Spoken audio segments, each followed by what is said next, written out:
After a year of changes, a big event comes to Cordova. Find out how you can get in on the fun at this weekend's Super Chevy Show. And a visit from Congresswoman Cheri Bustos today to discuss nearby lead problems. WHBF is local for you. This is Local 4 News this morning. Good morning and thanks for watching Local 4 News this morning. I'm Emily Scarlett. We begin with some developing news on the investigation into the missing aircraft. The Egyptian military says they have found debris from the missing Egypt air flight in the Mediterranean Sea.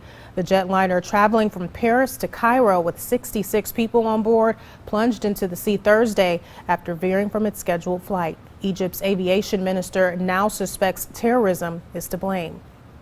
It's been a year of ups and downs for Cordova International Raceway, but this weekend they're expecting a huge crowd for the Super Chevy Show. It starts today and runs all weekend long. Local 4's Greta Patrick is live at Cordova this morning. Greta, what can people expect from the Super Chevy Show?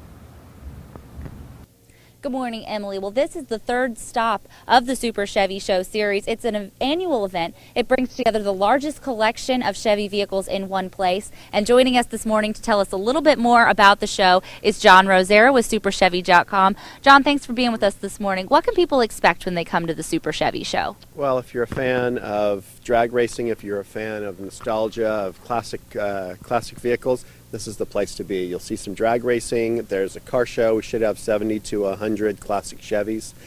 So people come from all around the area throughout the Midwest, and Cordova International Raceway is a great place for them to come, and you can enjoy that. And there'll be booths and vendors and food and drag racing and classic car show. So how many cars are actually going to be here? There'll definitely be probably around 70 to 100 in the show. Dragging, probably about the same. So there could be about 200 cars out here. Easily. All right, so tell us more about some of the more fun cars and trucks here this weekend. Well, we have the Nostalgia Gassers. These are guys who have been drag racing for many years. They have cars from the 20s and 30s and 40s, and they fix them up. They're beautiful vehicles, and it's an exhibition on drag racing and stunts and just all sorts of things they can do with their vehicle. It's a lot of fun. Where's the show headed to next? We'll be going to Tulsa and then the National Trails, and that is in July. Great. Thank you so much for being with us this morning. So once again, the Super Chevy Show is here at Cordova Raceway this weekend. The official fun starts tomorrow morning. The gates open at 9 a.m. Live at Cordova, Greta Patrick, Local 4 News this morning. Sound like some fun weekend plans. Thank you, Greta. Today, Congresswoman Cheri Bustos will make a stop at Augustana College to talk about ways to make homes safer. Bustos will discuss different strategies to reduce lead exposure for children and families. Several communities in the Quad Cities area are dealing with the issue of high lead levels, mainly due to old pipes and paint. Bustos announced earlier this week that the city of Galesburg will get a $4 million federal loan designed to eliminate the problem there.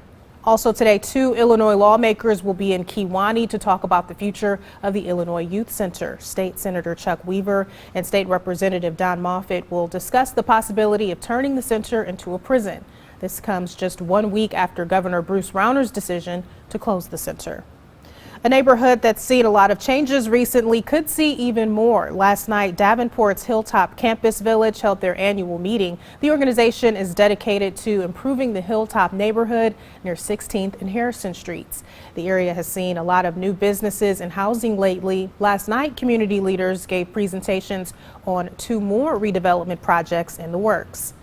Resurfacing work on Brady Street will help to fix the streets in the Hilltop area, but another big project was unveiled at that meeting, a $13 million project at that, to improve the physical appearance of Palmer College. The campus is a big part of the Hilltop neighborhood.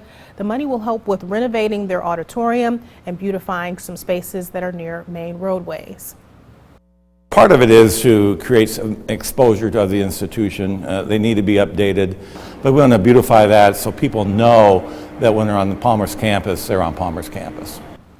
Leaders from the Hilltop Campus Village say by improving the face of the neighborhood, they hope to bring even more businesses to help grow the area. Renovation of Palmer College Auditorium begins in July, and the outdoor projects start next week. Mayor Frank Klipsch hopes a new addition to his team will help make everyone feel welcome in the city of Davenport. The mayor announced yesterday that Scott Van Woestein will be the city's Inclusion and Equity Administrator. The goal is to bring more diversity to the city, but also to encourage people to work together. Our goal is to go beyond just having a group of different people in the room, but having them included in the same room and all part of the same activity.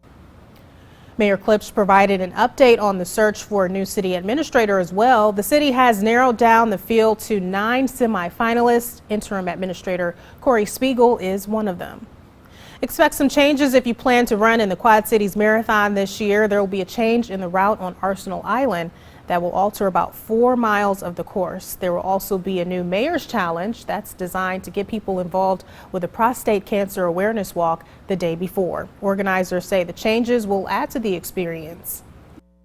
When you're dealing with multiple cities like we are, you know, it's a good opportunity, it's a good event to have them all come together, to challenge each other. You'll see spectators along the course from the different communities. It's just one more event for the local community to get involved in, and they've always been great supporters of our races. Registration for the Quad Cities Marathon is now open online. The race is scheduled for September 25th.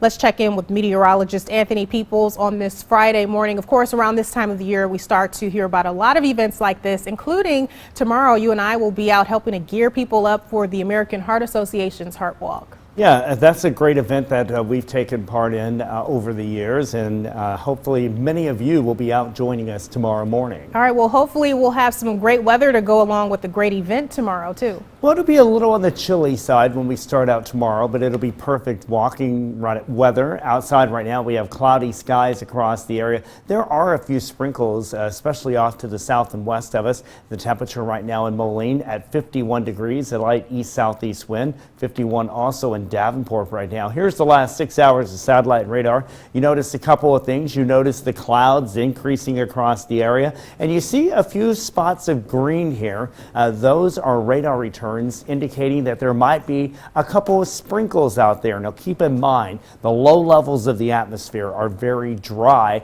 and most of the energy coming in has been used just to produce the clouds. So much of that moisture is being used just to produce the clouds. So it's going to be hard pressed to get any rain into the Quad Cities, but if you live in our southern hometowns, you might get a sprinkle or light shower. So for this morning, we'll have mostly cloudy skies and 51 degrees, and by this afternoon, high temperatures will be making it up to 70 degrees. Again, there could be a couple of sprinkles in our far southern hometowns as we go through the morning into the midday hours, but a nice weekend is in store. We'll talk about that coming up in our full forecast. Emily? Well, coming up, Anthony, 1 in 5 people with high blood pressure don't even know they have it. Have you had yours checked lately? We're talking to the doctor about why it's so important to keep these levels in check after the break.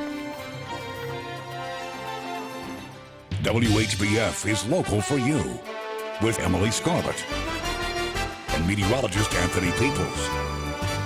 This is Local 4 News this morning in high definition.